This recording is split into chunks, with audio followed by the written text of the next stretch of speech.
Welcome back to Nightmare Weekend 2024, and we have the amazing, the iconic David Naughton with us here. Oh, I was looking around for someone amazing and iconic. I mean, let's be honest here. It's definitely you. Let's not downplay the fact that you are the face of American Werewolf in London. And the body, and the ass. That's the face right. and ass of Multiple American times. Werewolf in London. Yeah, I I mean, know. Who knew? A film that literally everybody that's a fan of the genre either found or grew up loving. Me personally, obviously, it's my favorite werewolf film of all time. Truly iconic. There are so many great things. You hear the term all the time, lightning in a bottle, but literally American Werewolf in London was that. Everything was done to absolute perfection. Everything seemed to go right. I'm sure you've discussed this. I know you had some panels this weekend, but what was the inception of you getting involved in American Werewolf in London? You know, it really just came down to a meeting interview, basically, with the director, writer, John Landis. I went to his office at Universal just a few months before we started, really. What's interesting about this whole process was it was so short-lived. I met him like in October 1980 and within just 2 meetings, he offered me the role. I didn't have to read for him or audition for him. He basically wanted to get to know me. He was familiar with some stuff that I had done. But so he got me from this sort of meeting and casting in October to Rick Baker's shop, where we began some of the preliminary makeup, and then went to England in February, shot through the middle of March, and the film came out in August. I mean, they were editing as they went. So really a process from October all the way to, being released in August of 1981. So really a fast, race to the finish line. I think primarily because of other horror films that were, in the pipeline, and John wanted to be the first out.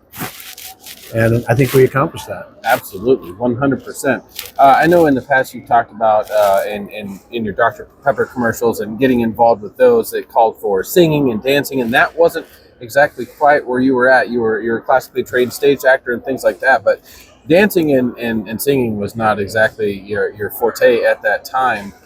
Working from Dr. Pepper, getting involved in doing that, which I understand that some of that was some rigorous work, shooting those commercials. Coming into American Werewolf in London, everybody knows the absolutely iconic transformation scene, but I don't think people take the time to stop and think about how incredibly physical and the physicality that went into that scene, specifically for you as an actor. Here we are, yes, these award-winning makeup effects are involved, and you're seeing all these great things you've never seen before that still have not been rivaled today. But the fact that you, as the face of it and the body, well, portions of the body and parts, Most of the body. Yeah, you have to sell how painful and extreme and real this transformation is. And watching you on screen as a lover of the film, sometimes I get taken away with your performance outside of the special makeup effects. What went into that? Did you bring some physicality from what you had done with the Dr. Well, I particularly in regards to the transformation, it was really a conversation that I had with John. John wrote this and how he envisioned it. He and Rick Baker certainly talked about what the wolf would look like, but when it came time to playing it, selling it really is what you're doing. I'd be sitting in a makeup chair forever for the entire day. And then it was time to sell what it was we were doing, which is how I mean, maybe coming from an advertising background or having done commercials, the selling idea is really giving a performance is the idea of communicating in some form. And so we're selling this makeup. You knew in the process of being put in the makeup how incredible it was going. Nobody I knew had ever experienced anything like it. So it was sort of a first time for me and for everybody who's going to see it. So it wasn't like, no, you know how a werewolf's supposed to act, and reference another movie. There wasn't one. Right. So it was really wide open in terms of what we were trying to interpret and show. Certainly the pain aspect of it was John's. It needs to be painful and also incredible. this was happening to me. So, at the same time of feeling the pain of stretching into a four-legged creature was this notion of what is going on, and hoping that can show and play in some form. So there were a number of different aspects to play. The fact that I'd be so tired at the end of a day, because you're not just sitting there, as a zombie. And I was going to say zombie, but just sitting there unconscious, being made up. You're participating in the process. So by the end of that day, that's when my job really had to kick in and be a performer.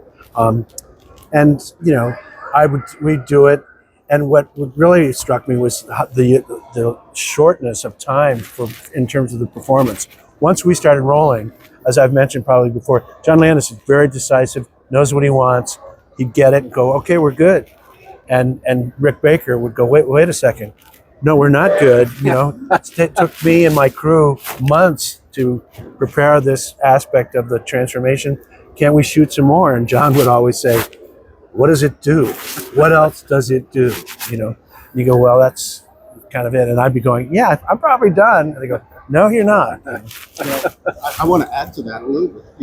A lot of people that I've shown the film to that have never seen it before, they're like, but the movie just ends right there. And I'm like, what else does it do? It's done. Yeah. So, well, that was a decision, that John, he's not super sentimental. Right. He's not, and so things are done. And I remember he answered somebody that asked him about the ending. It's sort of abrupt. Jenny's walking down the alley. She sees him. Is there a recognition from the wolf before he's shot that he recognizes her? Or is it just, sorry, there's no aspect of David left. Right. She goes, yeah, it's done. Boom, he's dead. Get out. I mean, that was his answer to people was, get out. We got another screening in 40 minutes. Yeah, exactly. I think something that struck me in the conversations that we've had this weekend, and you were talking about short takes that John liked to have, in my own re-examination, thinking about the movie, and you talked about the immediacy and the reactions that he wanted, which I'm sure you can talk about, of getting different reactions from different actors with different methods. But it struck me when you said that, how immediate and real the whole thing feels. We're not talking transformation effects, I'm just talking all the actors and acting. And that's something I never thought of before, was he really captured that. And that, to me, boy, that was an amazing way to work. And it came across, I hopefully as he intended, that it was just immediate and your reactions were real and your playfulness with Jenny was real and all that. And because I've really been thinking about this last night, and I was like, wow, that brings another aspect to it that I wouldn't have thought of until we talked to you. Yeah, well, that's part of, John, which makes him such, a really accomplished director, is creating the environment to work in so that whether the camera's rolling or not, you're sort of in character in a sense. The relationship that you have with that other actor is there and it's real, and so he would roll, and we knew he had created an environment where it was easy to be. It wasn't like we had to switch on and switch off. It was a very realistic environment and lighthearted. That's his tone. The tone he sets is light, even though we were dealing with some pretty tragic and horrific scenarios. It's still light, and so that to me is always a sort of a trustful place to be as an actor. Is you have his trust. He believes in you. Your fellow actors, you've gotten to know, or maybe not really know. Jenny and Griffin and I, you don't really spend a lot of time together before the first day you see each other. It's like, hey, hi, I'm your best friend. Oh yeah, hey, nice to meet you. But as I say, it's really comes from the top of the tone that is set and the atmosphere, and generally comfortable, so that you can just do your work. I do have to say, in terms of the film, I don't think it's focused on quite enough. The three of you specifically, you, Jenny, and oh my God, Griffin. Thank you. I kept wanting to say David. You're right here with us. David and Jack. Yeah, David and Jack. The three of you seemed so in tune to one another on screen, on the film. Everything seemed so, it was just organic and came out of that. And I truly think, watching so many films over the years with all the horror films, I think you three and yourself specifically are criminally underrated acting performances in such a scary and effects heavy film. I think at the end of the day, what really actually sells the characterization is you guys in the scenes yourselves, as opposed to everything else. Well, thank you. Yeah, John had mentioned that casting, what he was looking for were likable characters, because what they go through, Right. you want to be able to, he wanted the audience to be able to identify with them, and care for them. And so that was sort of, what he was looking for in the casting. And as I said, the screenplay itself, written by John, he wrote it when he was 21 years old. 21, and you write a screenplay like this that you're going to actually make the entire thing, and it's going to play, and it plays very well. So you can read it. There's not a lot of mystery in terms of the understanding of what's going on in a specific scene from an actor's standpoint. So no matter where we picked it up, and you always shoot out of sequence. Audiences, need to be reminded that we started in the beginning in this film primarily because Rick Baker needed as much time as he could to get Griffin's stuff ready and my stuff ready. So we started at the beginning. That's great for an actor, but that's not normally the way it works. And then you jump to another scene, all based on scheduling. So this was a kind of screenplay that you knew. Okay, where are we? Oh, interior hospital. What's happened? Well, we know what's happened is the boys, as they used to go, the boys were attacked, Griffin's gone, and now David is, trying to understand what happened to him in the hospital. Oh, by the way, he's going to be visited by his dead friend. Oh, by the way, he's going to... Which, sorry to interrupt, No. which leads me to, I heard this a long time ago, and I don't know if it's an urban myth or a legend or whatever, but I heard when Griffin comes in and you see him in the hospital for the first time, he's, "Can I have a piece of toast?"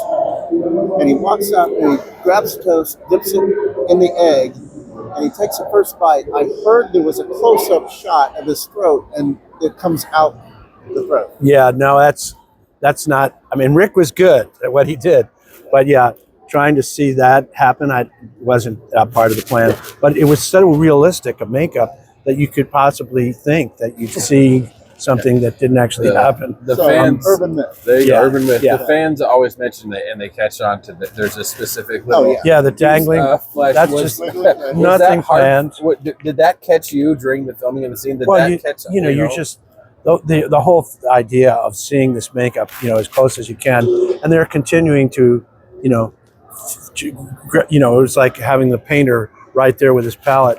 Rick's right there, dusting stuff up, touching things up, spraying, making it, drippy, wet, or whatever. So, the whole experience of just being in the presence of a makeup.